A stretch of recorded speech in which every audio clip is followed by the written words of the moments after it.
नमस्कार साथियों, Mukesh Gaura chemistry classes में आप सभी का बहुत बहुत स्वागत है। आज हम लोग केमिस्ट्री के एक बहुत ही महत्वपूर्ण टॉपिक पर चर्चा करने के लिए यहाँ एकत्रित हैं और वह टॉपिक है एमओटी, जिसको कहते हैं मॉलिक्यूलर ऑर्बिटल थ्योरी। एमओटी यानी अणुकक्षक सिद्धांत। इसमें कुछ डायग्राम्स बनाए जाते हैं जिनको molecular orbital energy level diagram के नाम से जाना जाता है। हम यहाँ कुछ एमओटी एनर्जी लेवल डायग्राम्स को बनाएंगे और उन डायग्राम्स को बनाने के बाद उन डायग्राम्स पर आधारित, उन पर बेस्ड कुछ बिंदुओं की चर्चा करेंगे। जैसे नंबर फर्स्ट कि कोई मॉलिक्यूल स्टेबल होगा या नहीं होगा। सेकंड नंबर, किसी मॉलिक्यूल का बॉन्ड ऑर्डर क्या होगा। बॉन्ड ऑर्डर जिसको हम बीओ के नाम से जानते हैं, ये काफी महत्वपूर्ण एक टॉपिक है। बॉन्ड ऑर्डर भी अधिकांशतः यानी मैक्सिमम पूछा जाता है। इसके बाद हम लोग मैग्नेटिक प्रॉपर्टी चेक करेंगे कि उस मॉलिक्यूल की मैग्नेटिक प्रॉपर्टी क्या होगी। उसके बाद एमओटी के अकॉर्डिंग हम इलेक्ट्रॉनिक कॉन्फ़िगरेशन नोट करेंगे। ध्यान रखिएगा, ये पता होना चाहिए आपको कि इलेक्ट्रॉनिक कॉन्फ़िगरेशन यानी इलेक्ट्रॉनिक विन्यास इसको कहते हैं। ये सामान्य तौर पर इलेक्ट्रॉनिक विन्यास जैसे लिखे जाते हैं उससे कुछ डिफरेंट होते हैं एमओटी के अकॉर्डिंग इलेक्ट्रॉनिक विन्यास। जो एमओ डायग्राम हम बनाते हैं उसके अकॉर्डिंग इलेक्ट्रॉनिक कॉन्फ़िगरेशन थोड़े से डिफरेंट है, उसकी भी हम चर्चा करेंगे। कुल मिलाकर हम बेसिक तरह से 4 बिंदुओं पर चर्चा करेंगे। एक और इसमें महत्वपूर्ण बिंदु है, वो है बॉन्ड लेंथ। लेकिन बॉन्ड लेंथ तभी डिसाइड हो सकती है जब हम एक से ज्यादा डायग्राम्स को बनाकर उसको क्लियर कर चुके हों। इसलिए हम स्टार्टिंग में सबसे पहले सबसे इजीएस्ट जो डायग्राम है जहां से इसको स्टार्ट किया जा सकता है वह है H2 मॉलिक्यूल। यानी हमारा जो पहला एग्जाम्पल होगा H2 मॉलिक्यूल, यानी एग्जाम्पल नंबर जो फर्स्ट है ये हमारा होगा H2 मॉलिक्यूल। H2 मॉलिक्यूल का हम एमओ डायग्राम बनाएंगे। कैसे बनाएंगे आप जरा देखिए। H2 मॉलिक्यूल, देखो कोई भी मॉलिक्यूल कब फॉर्म होता है जब एटम कंबाइन करते हैं। इसका मतलब इस मॉलिक्यूल में कितने एटम हैं, 2, और दोनों ही हाइड्रोजन के एटम है क्योंकि H2 है, HH, तभी तो ये क्या बना, इन दोनों से मिलकर ही तो बना हुआ है H2। आप जानते हैं हाइड्रोजन का जो एटॉमिक नंबर होता है वो 1 होता है, यानी हाइड्रोजन एटॉमिक नंबर के सीक्वेंस में सबसे पहला एटम है। इसका इलेक्ट्रॉनिक कॉन्फ़िगरेशन होता है 1s1।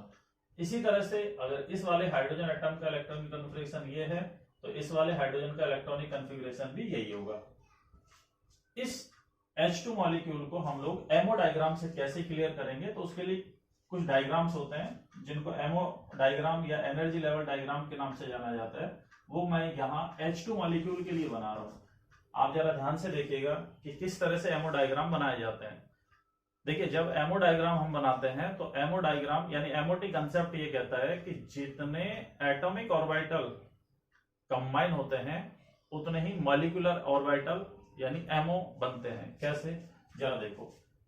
हाइड्रोजन के पास 1s में सिर्फ एक इलेक्ट्रॉन है, तो यहां ये जो बॉक्स आपको दिख रहा है और इसी के बिल्कुल पैरेलल यानी इसी हाइट पर एक और ऑर्बिटल हम बनाएंगे। एक्चुअली में ये ऑर्बिटल्स हैं,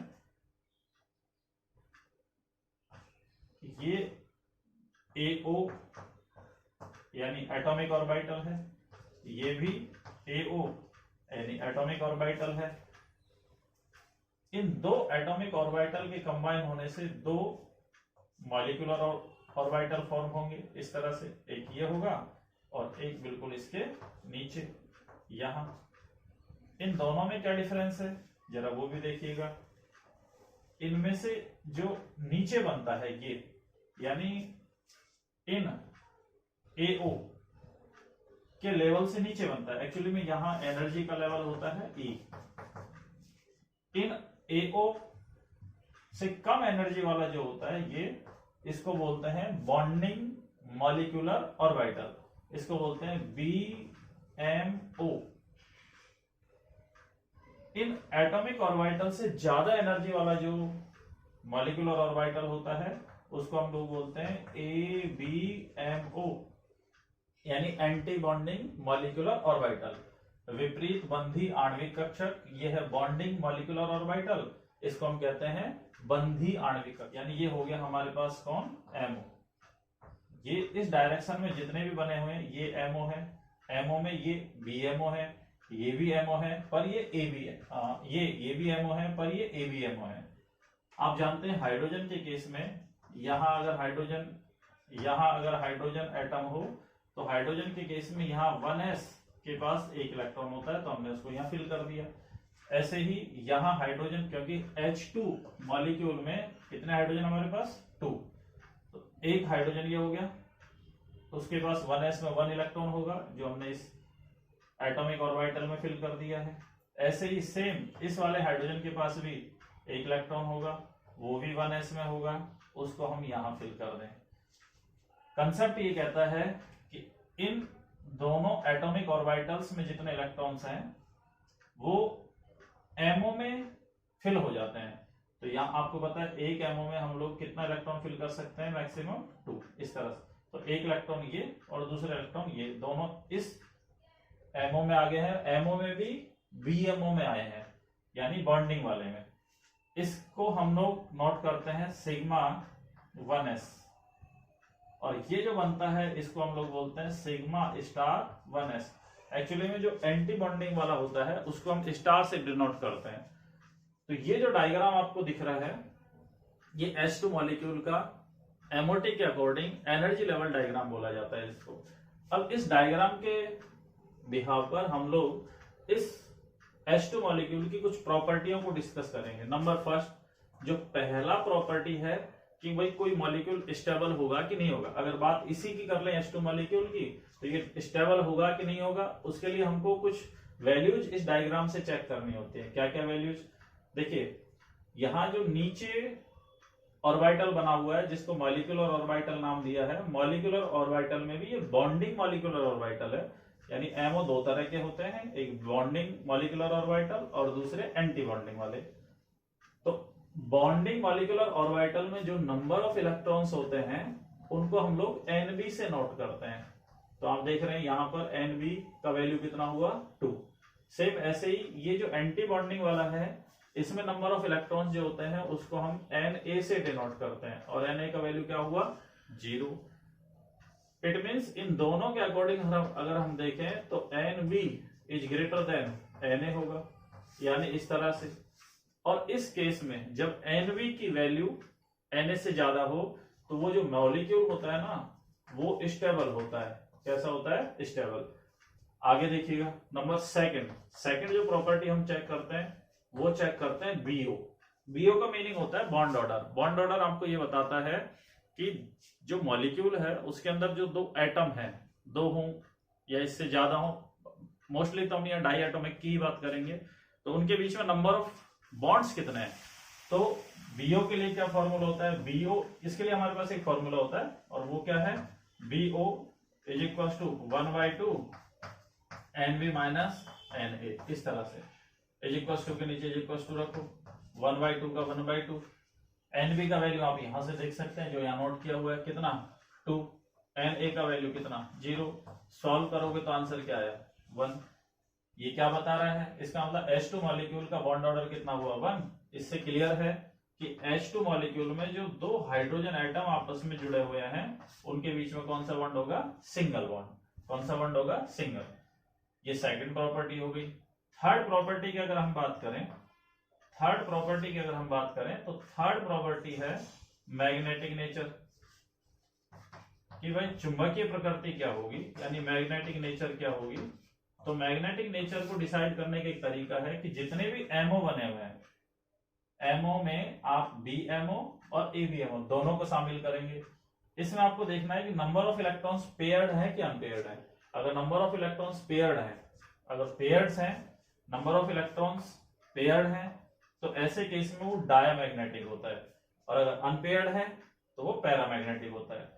यानी यहां देखो, एंड ये बॉन्डिंग वाले मॉलिक्यूलर ऑर्बिटल में नंबर ऑफ इलेक्ट्रॉन्स पेयर्ड हैं, तो यहां इलेक्ट्रॉन कैसे हैं, पेयर्ड है, नंबर ऑफ इलेक्ट्रॉन्स पेयर्ड है, तो पेयर्ड होने के केस में क्या हो जाएगा, डायामैग्नेटिक। डायामैग्नेटिक। डायामैग्नेटिक को ही हम लोग हिंदी में प्रतिचुंबकीय बोलते हैं। क्या बोलते हैं? प्रतिचुंबकीय। ये ऐसे कंपाउंड या सब्सटेंस होते हैं जो मैग्नेटिक फील्ड में रखने पर मैग्नेटिक फील्ड से रिपेल होते हैं। इसी तरह से फोर्थ नंबर की जो प्रॉपर्टी हम चेक करेंगे वो होगा इलेक्ट्रॉनिक कॉन्फ़िगरेशन। इलेक्ट्रॉनिक कॉन्फ़िगरेशन में हम लोग कैसे इसको नोट करेंगे? तो इलेक्ट्रॉनिक कॉन्फ़िगरेशन यहां से नोट किया जाता है एमओ के अकॉर्डिंग। देखो कैसे, यानी H2 मॉलिक्यूल की अगर बात करें तो H2 मॉलिक्यूल में सिग्मा 1s के अंदर कितने इलेक्ट्रॉन्स हैं? 2। तो ये इसका इलेक्ट्रॉनिक कॉन्फ़िगरेशन हो गया, सिग्मा 1s2। तो यहाँ H2 मॉलिक्यूल का हम लोगों ने MOT के according energy level diagram draw किया है। ये बना हुआ है आपके सामने। ये दोनों आपके पास एटॉमिक ऑर्बिटल्स हैं। एटॉमिक ऑर्बिटल्स, जितने एटॉमिक ऑर्बिटल्स कंबाइन होते हैं उतने ही मॉलिक्यूलर ऑर्बिटल बनते हैं, जिनमें से हाफ बॉन्डिंग मॉलिक्यूलर ऑर्बिटल होते हैं और half anti bonding molecular orbital होते हैं। आप देख रहे हैं यहाँ पर दो एटॉमिक ऑर्बिटल्स, एक ये और एक ये, दो एटॉमिक ऑर्बिटल्स कंबाइन हो रहे हैं तो दो ही मॉलिक्यूलर ऑर्बिटल बनेंगे और दो का हाफ हुआ 1, तो 1 हो जाएगा VMO और 1 हो जाएगा ABMO। इस डायग्राम के अकॉर्डिंग एक इलेक्ट्रॉन इधर है, एक इलेक्ट्रॉन इधर है, दोनों के दोनों इस VMO में शिफ्ट हो जाएंगे। इस डायग्राम के अकॉर्डिंग हमने 4 प्रॉपर्टी यानी H2 मॉलिक्यूल की 4 प्रॉपर्टीज को डिस्कस किया। नंबर फर्स्ट कि वो स्टेबल होगा या अनस्टेबल होगा। तो आपने देखा NB कैसे चेक करते हैं, एक बार फिर से ध्यान करिएगा। NB कैसे चेक करते हैं हम लोग? NB चेक करने के लिए हमारे पास तरीका है कि number of bonding electrons check करते हैं। NB का मीनिंग भी यही है, नंबर ऑफ बॉन्डिंग इलेक्ट्रॉन्स, और वो कितने हो गए? 2। Na का मीनिंग क्या हुआ? Number of anti bonding electron. Anti bonding electron का मतलब हुआ कि एंटी बॉन्डिंग मॉलिक्यूलर ऑर्बिटल में कितने इलेक्ट्रॉन्स हैं, तो उनको हमने यहाँ मेंशन किया हुआ है। आप देखेंगे NB is greater than Na, इसका मतलब वो स्टेबल है। अच्छा, ये कैसे पता चला कि NB is greater than Na होगा तो स्टेबल होगा? ये पहले से ही क्लियर है कि NB is greater than Na होगा तो स्टेबल होगा, NB is lesser than Na होगा तो अनस्टेबल होगा, और NB is equals to Na होगा तो भी उसकी स्टेबिलिटी नहीं होगी, वो एग्जिस्ट नहीं कर पाएगा। मतलब ऐसे केस में बॉन्ड ऑर्डर 0 हो जाता है। नेक्स्ट देखिएगा, बॉन्ड ऑर्डर की अगर बात करें इसका, तो बॉन्ड ऑर्डर क्या हुआ? बॉन्ड ऑर्डर के लिए हमारे पास फॉर्मूला है 1/2 NB माइनस Na। 1/2 का 1/2, NB का वैल्यू हमने यहाँ से नोट किया 2, चाहे तो आप यहाँ से देख सकते हैं। Na का वैल्यू कितना है? 0 इज इक्वल्स टू 1। इससे क्लियर होता है कि हाइड्रोजन मॉलिक्यूल में हाइड्रोजन एटम के बीच में नंबर ऑफ बॉन्ड जो है वो सिंगल बॉन्ड है। मैग्नेटिक नेचर की बात करें तो आप देखें यहाँ से, अच्छा मैग्नेटिक नेचर को नोट करते समय कई बार हम लोग गलती कर जाते हैं कि हम AO जो है एटॉमिक ऑर्बिटल्स, उसके अंदर नंबर ऑफ इलेक्ट्रॉन्स को पेयर्ड और अनपेयर्ड के हिसाब से चेक कर जाते हैं, जबकि हमको MO में चेक करना होता है। तो यहाँ MO में देखो पेयर्ड इलेक्ट्रॉन्स है, तो पेयर्ड होने के केस में डायमैग्नेटिक होता है, जिसको हम प्रतिचुंबकीय कहते हैं। ऐसे जो कंपाउंड होते हैं ये मैग्नेटिक फील्ड से रिपेल होते हैं, यानी इन कंपाउंड्स को मैग्नेटिक फील्ड में रखोगे तो ये मैग्नेटिक फील्ड से रिपेल होते हैं, यानी दूर भागते हैं, प्रतिकर्षित होते हैं। इलेक्ट्रॉनिक कॉन्फ़िगरेशन की बात करें तो यहाँ H2 मॉलिक्यूल का MOT के अकॉर्डिंग इलेक्ट्रॉनिक कॉन्फ़िगरेशन हुआ सिग्मा 1s, और सिग्मा 1s में आप देख रहे हैं नंबर ऑफ इलेक्ट्रॉन कितना है? 2 है। तो हमने यहाँ नोट कैसे किया? H2 is equal to sigma 1s square. Square का मतलब हुआ कि नंबर ऑफ इलेक्ट्रॉन 2 है। Thank you.